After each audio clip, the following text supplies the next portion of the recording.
तो वृंदावन में एक संत थे, वो रोज सोहनी सेवा करते थे, झाड़ू लगाते थे पूरे वृंदावन में। यत्र तत्र जहां उनका मन करता था उसी कॉलोनी का आज पूरी सफाई करते। सुबह 4 बजे से उनका यही भजन था, यही संध्या थी, यही नाम जप था। सोहनी लेते और लेकर के बुहारते पूरे मार्ग को। और हमारी आपकी तरह नहीं जोर जोर से, नहीं, धीमे धीमे। उनके मन में ये भाव था कि वृंदावन श्री प्रिया प्रियतम का ही स्वरूप है, इनके प्रति मैं रोष नहीं करूंगा, धीमे धीमे।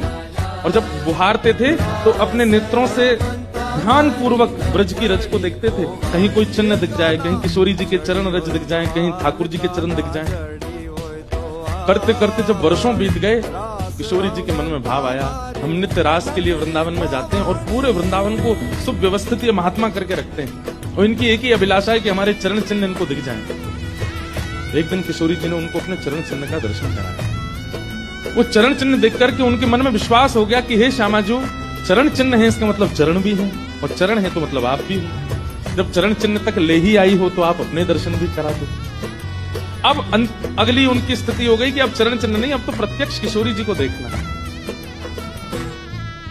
लेकिन हमारे ब्रज की एक परंपरा है कि जब तक किशोरी जी की सखियां अनुमति नहीं देंगी ना, तब तक किशोरी जी के दर्शन नहीं हो सकते। इसलिए ललिता जी को मनाओ, विशाखा जी को मनाओ, यमुना जी को मनाओ, गोपेश्वर महादेव को मनाओ। सखियां जब रीझ जाएंगी तब किशोरी जी से मिलना होगा। तो जब तक ललिता विशाखा आदि सखियां अनुमति नहीं देती तब तक किशोरी जी के दर्शन नहीं होते। लेकिन किशोरी जी तो चाहती हैं कि उनको दर्शन दें। तो एक दिन किशोरी जी ने रास करते करते अपना नूपुर वहीं छोड़ दिया, और नूपुर छोड़ करके किशोरी जी निकुंज में चली गई। आप सुबह सुबह जब सोहनी करने आए तो आपको वो नूपुर मिला, और नूपुर देख करके वो आनंदित हो गए। इतना सुंदर नूपुर, ऐसी सुंदर उसकी कलाकृति, इतना हल्का उसका वजन, इतना सुंदर उसका स्वरूप। नूपुर को अपने पास रख लिया। आज किशोरी जी के चरणों का एक नूपुर नहीं। शाखा आदि बोली, हे श्यामा जो आपका एक नूपुर कहाँ गया? बोले अरे मो तो पता ना है, सके नृत्य करते करते रह गए हो वृंदावन में।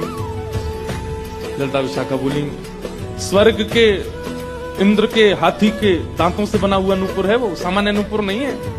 आपके ऊपर तो कोटि कोटि ब्रह्मांड बारी बारी जाते हैं किशोरी जी, पर वो नूपुर ठाकुर जी ने आपको भेंट किए हैं, बड़े बहुमूल्य नूपुर हैं। अब किशोरी जी बोली, मोह ना पता कहाँ रह गए हो कहीं पे। किशोरी जी तो मन बना चुकी है ना, दर्शन देना है उनको। तो ललिता विशाखा ने विचार किया कि हम ही जाती हैं, ढूंढ के आती हैं निकुंज में, कहाँ है वृंदावन में। बोले अपने रूप में तो नहीं जाएंगी, तो एक वृद्धा का रूप धारण किया, एक वृद्ध मैया का रूप धारण करके ललिता विशाखा गई।